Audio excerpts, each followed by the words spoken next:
Number 4، قرآن کریم پر اور تمام آسمانی کتابوں پر ایمان لے کر آنا۔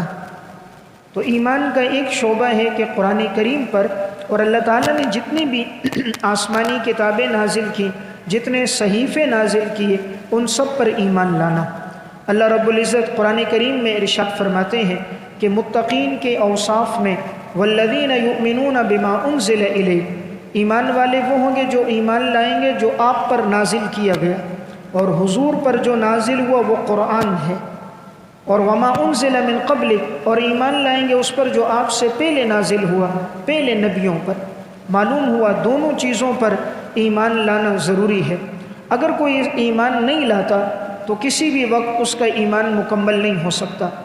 سورہ نساء میں بھی اللہ رب العزت نے اس بات کا تذکرہ فرمایا کہ ایمان کے لیے ضروری ہے کہ وہ قرآن کریم پر اور سابقہ کتابوں پر ایمان لائیں۔ یا ایھا الذین آمنوا آمنوا باللہ ورسولہ، اے ایمان والو تم ایمان لے کر آؤ اللہ اور اس کے رسول پر، والکتاب الذی نزل علی رسولہ، اور اس کتاب یعنی قرآن کریم پر جو اللہ نے اپنے رسول پہ نازل کیا، والکتاب الذی انزل من قبل، اور ان کتابوں پر بھی ایمان لے کر آؤ جو اللہ نے اس سے پہلے نازل کی۔ وَمَن يَكْفُرْ بِاللَّهِ وَمَلَائِكَتِهِ وَكُتُبِهِ وَرُسُلِهِ وَالْيَوْمِ الْآخِرِ، جو کفر کرے گا اللہ کا، فرشتوں کا، کتابوں کا، رسولوں کا، قیامت کے دن کا، فقد ضل ضلالا بعیدا، یقیناً انسان دور کی گمراہی میں پڑ گیا۔ تو گویا چوتھا شعبہ کیا ہے؟ قرآن کریم پر ایمان لانا اور سابقہ آسمانی کتابوں پر۔ قرآن کریم پر ایمان لانے کا مطلب کیا ہے؟ اس کا مطلب یہ ہے کہ یہ وہ کتاب ہے جو اللہ رب العزت نے حضرت جبرائیل امین کے واسطے سے جناب رسول اللہ صلی اللہ علیہ وسلم پر نازل فرمائی۔ بسا اوقات اللہ رب العزت نے بعض چیزیں آپ کے دل پر القاء فرمائی اور بعض احکامات حضرت جبرائیل علیہ السلام لے کر آئے۔ قرآن کریم کا تعارف خود اللہ رب العزت نے قرآن کریم میں کیا ہے کہ یہ کتاب کس نے نازل کی، کون لے کر آیا، کس پر نازل ہوئی اور اس کے نزول کا مقصد کیا ہے۔ فرمایا وَإِنَّهُ لَتَنزِيلُ رَبِّ الْعَالَمِينَ، یقیناً یہ قرآن رب العالمین کی طرف سے نازل ہوا ہے۔ تو گویا یہ کتاب اللہ کی کتاب ہے۔ کون لے کر آیا؟ نزل بہ الروح الامین، اس کو لے کر آئے روح الامین جبرائیل علیہ السلام۔ کس پر لے کر آئے؟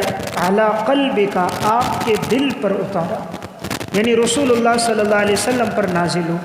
کیوں نازل ہوا؟ لتکون من المنذرین، تاکہ آپ جہان والوں کو ڈرائیں۔ یہ کس زبان میں کتاب نازل ہوئی؟ بلسان عربی مبین، ہم نے اس کو واضح اور فصیح عربی زبان میں نازل کیا۔ تو قرآن کریم اپنا پورا تعارف کراتا ہے۔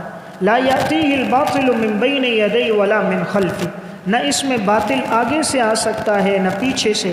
تنزیل من حکیم حمید، اس لیے کہ یہ اس ذات کی طرف سے جو حکمتوں والا قابل ستائش ہے۔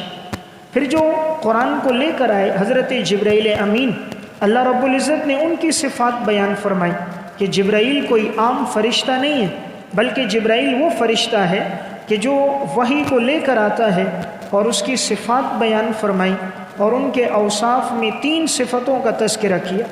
نمبر 1، پہلی صفت فرمائی انہ لقول رسول کریم، یقیناً اس قرآن کو لے کر آئے بڑے معزز رسول، یعنی حضرت جبرائیل امین جو اللہ کی طرف سے قاصد ہیں اور بڑے معزز ہیں۔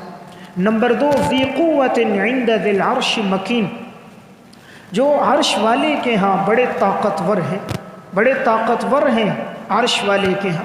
نمبر 3، مطاع، اطاعت کرنے والے، یعنی جو حکم اللہ دیتے ہیں وہ اس کو پورا کرتے ہیں۔ ثم امین، نمبر 4، اللہ کے ہاں امانت دار ہیں، یعنی اپنی طرف سے اضافہ نہیں کرتے۔ اللہ نے 4 صفتیں بیان کی۔ اطاعت گزار ہیں، یعنی اتنی بڑی مخلوق ہو کر بھی اللہ کی نافرمانی نہیں۔ امانت دار ہیں، اپنی طرف سے اضافہ نہیں۔ معزز ہیں، اللہ کے ہاں ان کا مقام اور مرتبہ ہے۔ طاقتور ہیں، کوئی اور آ کر اس میں اضافہ نہیں کر سکتا۔ معلوم ہوا قاصد میں 4 باتیں ہونی چاہیے۔ پہلی بات، قاصد وہ ہوگا جس کی طرف سے پیغام لے کر جا رہے ہیں اس کے ہاں بھی معزز ہو۔ دوسرا، طاقتور ہو تاکہ اس پیغام میں کوئی اضافہ نہ کر سکے۔ اس سے لے کر کوئی کمی بیشی نہ کر سکے۔ نمبر 3 فرما بردار ہو، جو حکم دیا جائے اسے پورا کرے۔ نمبر 4 امانت دار ہو، بات کو اسی طرح پہنچائے جیسے کہا گیا، اپنی طرف سے کمی بیشی نہ کرے۔ تو اللہ رب العزت نے قرآن میں اپنا تذکرہ بھی فرمایا، حضرت جبرائیل علیہ السلام کا بھی اور جناب رسول اللہ صلی اللہ علیہ وسلم کا بھی۔